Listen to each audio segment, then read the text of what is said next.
તો અંબિકા નદીમાં ઘોડાપૂરની સ્થિતિ છે। સુરતના મહુવાના ઉમરા ખાતે આવેલો મધર ઇન્ડિયા ડેમ પણ 16 કળાએ ખીલી ઉઠ્યો છે।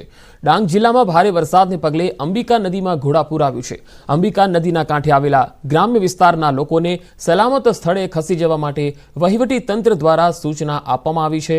અંબિકા નદીના કાંઠા વિસ્તારમાં વહીવટી તંત્રના અધિકારીઓએ મુલાકાત લીધી હતી।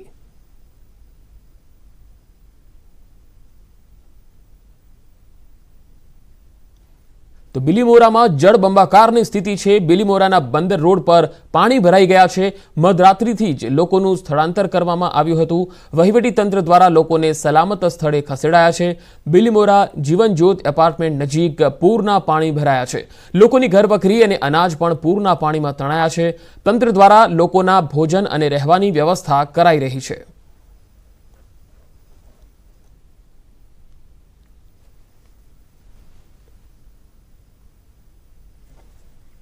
दक्षिण गुजरात में भारे वरसाद ने लईने खास करीने डांग जिला में उपरवास में पड़ेल भारे वरसाद ने लईने बिलीमोरानी हाल बेहाल थवा पाम्या छे। दृश्य में बताववाना प्रयास करीश कि जे बिलीमोरा खाते आवेलुं बंदर रोड जे छे ए रोड पर हाल जे पानी भरवा पाम्या छे। जीवन ज्योत एपार्टमेंट नजीक ग्राउंड जीरो रिपोर्ट पर न्यूज 18 गुजराती की टीम पहुंची है। और खास कर दृश्य में जोई सको छो कि जे नदीनो वेण जे नदी वेण बदली रही है। और आज बिलीमोरा गामनी अंदर हाल पूरना पानी प्रवेश करी रह्या छे। खास कर दृश्य में जोई सको छो कि जे आ मोहल्लानी अंदर आज जीवन ज्योत एपार्टमेंट नदी में फेरवायु होय एवा चोक्कसपणा दृश्यो जोई रह्या छो सीधा लाइव टीवी पर। खास करीने जे आ बिलीमोरा विस्तारना जे 1000 થી 1200 लोकोनुं हाल स्थळांतर पण करवामां आव्युं छे। અને સ્થળાંતર કરીને લોકોને આ બિલીમોરા નગરપાલિકાના જે સિવિક સેન્ટરની અંદર હાલ લોકોને સ્થળાંતર કરીને રાખવામાં આવ્યા છે। જિલ્લા કલેક્ટરે પણ ટ્વીટ કરીને માહિતી આપી છે કે જે ચીખલી ખેરગામ બિલીમોરા વિસ્તારની શાળા કોલેજ તેમજ આઈટીઆઈ સહિતની શૈક્ષણિક કાર્ય જે હાલ પ્રભાવિત વિસ્તારોની અંદર બંધ રાખવાની પણ એક જાહેરાત પણ ટ્વીટના માધ્યમથી કરવામાં આવી છે। હું દ્રશ્યમાં બતાવવાનો પ્રયાસ કરીશ, કેમેરામેનને કહીશ કે જે લોકોની આપવીતી છે અને લોકો કઈ રીતે પાણીની અંદર આવર જવર કરે છે, પોતાના જીવ જોખમમાં મૂકી અને લોકો પાણીમાં રહેવા મજબૂર બન્યા છે। ગત રોજ અમાસ હોય જે અંતર્ગત દરિયાની અંદર પાણી લેતું ના હોય અને તેને ધ્યાનમાં લઈને અંબિકા અને કાવેરી નદીના હાલ બેહાલ થતા બિલીમોરા સમગ્ર જળબંબાકારની સ્થિતિ જોવા મળી રહી છે। ખાસ કરીને અહીંના સ્થાનિકોને જે અહીંથી સ્થળાંતર કરીને સિવિક સેન્ટરની અંદર આ વહીવટી તંત્ર દ્વારા સહી સલામત ખસેડી અને ભોજન સહિતની વ્યવસ્થાઓ પૂરી પાડવામાં આવી રહી છે। કેમેરામેન સ્મિત રાઠોડ સાથે કેતન પટેલ, ન્યૂઝ 18 ગુજરાતી, બિલીમોરા। અમે છે ને રાત્રે છે ને ફાયર બ્રિગેડના રૂમમાં રહ્યા છે સિટી સર્વિસમાં। તેમને સુવિધા સારી આપી। પાણી હવે પાણી ઓસરવા લાગ્યા છે કે પાણી વધી જશે, પણ ઘરની સાફ સફાઈ માટે ઘરે જાય છે, પછી પાછા સિટી સર્વિસમાં જાય છે। પાછા ઘરમાં છે ને તો બધું ખેર થઈ ગયું છે। સામાન થોડુંક અનાજ બનાજનું નુકસાન થયું છે। વાત વલસાડની તો વલસાડમાં પણ મુશળધાર વરસાદ છે। અનેક વિસ્તારોમાં રસ્તા પર પાણી ભરાઈ ગયા છે। હાલાર વિસ્તારનું તળાવ ઓવરફ્લો થયું છે।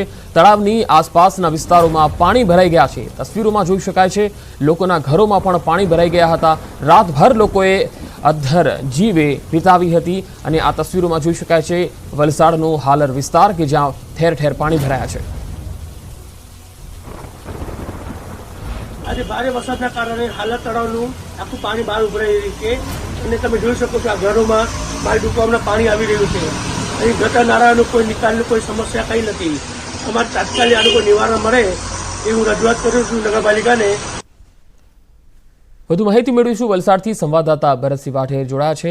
ભરત, વલસાડમાં જે હાલર વિસ્તાર છે એના તળાવ સિવાય બીજા કયા કયા એવા વિસ્તાર છે કે જ્યાં પાણી ભરાઈ ગયા હોય અથવા તો જળમગ્ન થઈ ગયા હોય? વલસાડમાં છેલ્લા 3 દિવસથી આ જ હાલત છે। અત્યારે જે દ્રશ્ય જોઈ રહ્યા છો વલસાડના બંદર રોડ ઉપરના દ્રશ્ય છે। અહીંયા આગળ જોઈ શકાય છે દૂર દૂર સુધી જ્યાં સુધી નજર જાય ત્યાં આગળ પાણી જ પાણી છે। અત્યારે જોઈ શકો છો અત્યારે અહીંયા જ્યાં ઊભા છે ત્યાં આગળ પાણીનો એટલો પ્રચંડ પ્રવાહ વહી રહ્યો છે કે અહીંયા આગળ ઊભા રહેવું પણ મુશ્કેલ છે। અહીંયા આગળ અસંખ્ય ઘરો છે, 400 થી 500 ઘરો છે આવા કે જે આગળ આખી રાતથી લોકો છે વરસાદી પાણીમાં જ વિતાવવાનો વારો આવ્યો હતો। અહીંયા આગળ લોકો છે કલાકો સુધી આખી રાત છે લોકોએ તંત્રની મદદની રાહ જોઈ હતી, પરંતુ અહીંયા આગળ હજુ સુધી તંત્રની મદદ નથી પહોંચી।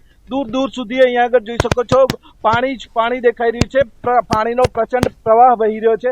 આમ વલસાડના ઓરંગાની નદી કિનારાના જે લીલાપોર છે, ભાગડાવાડા વિસ્તાર છે, સાથે જ બરુડિયાવાડ અને તરિયાવાડની સાથે કાશ્મીરનગરમાં પણ આ રીતના પૂરના પાણી પ્રસરી ચૂક્યા હતા। આથી 500 થી વધુ લોકોનું રેસ્ક્યુ કરવામાં આવ્યું હતું। અત્યારે આપણી સાથે કેટલાક સ્થાનિક લોકો છે, એમની સાથે સીધી વાત કરીશું। જી ભરત, આભાર માહિતી આપવા માટે। તો વલસાડની અંદર આપ તસવીરોમાં જોઈ શકો છો કે ઠેર ઠેર પાણી ભરાયેલા છે, હાલાર વિસ્તારનું તળાવ છલકાયું છે।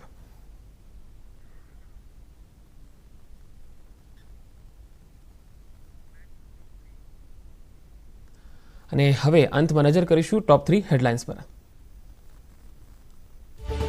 આજથી પવિત્ર શ્રાવણ માસનો પ્રારંભ। રાજ્યમાં 6 દિવસ ભારે વરસાદની આગાહી। વલસાડમાં શાળા કોલેજોમાં રજા જાહેર।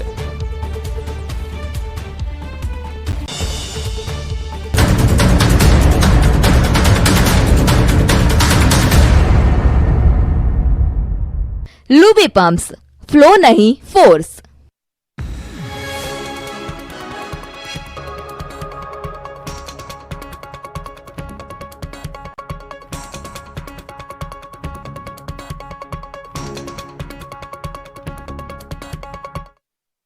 लूबी पम्प्स, फ्लो नहीं फोर्स।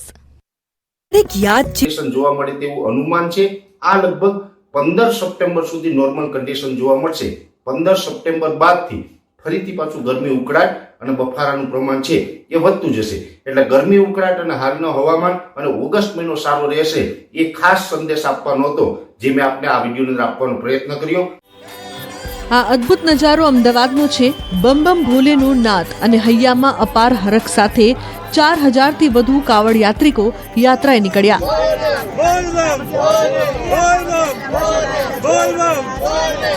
અમદાવાદના અમરાઈવાડીથી ગાંધીનગર નજીકના અમરનાથ ધામ સુધીની 55 કિલોમીટરની આ પદયાત્રા શરૂ થઈ ત્યારે આકાશમાં શિવજીનું ત્રિશૂળ અને ડમરું જોવા મળ્યું।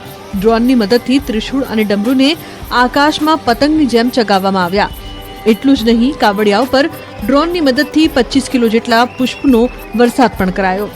શ્રાવણ માસના પ્રથમ સોમવારે અમરનાથ ધામમાં જળાભિષેક કરવા માટે 55 કિલોમીટરની પદયાત્રાનું આયોજન કરાયું। વિશ્વ કલ્યાણ સંસ્થા, અમરનાથ અને જય અંબે કાવડ પદયાત્રા દ્વારા આ આયોજન કરાયું। આ પ્રકારે અહીં આ 10મી કાવડ યાત્રાનું આયોજન કરાયું છે। કાવડ યાત્રાની શરૂઆત થતાં જ માહોલ શિવમય બની ગયો। હર હર મહાદેવ અને બમ બમ ભોલેનું નાદ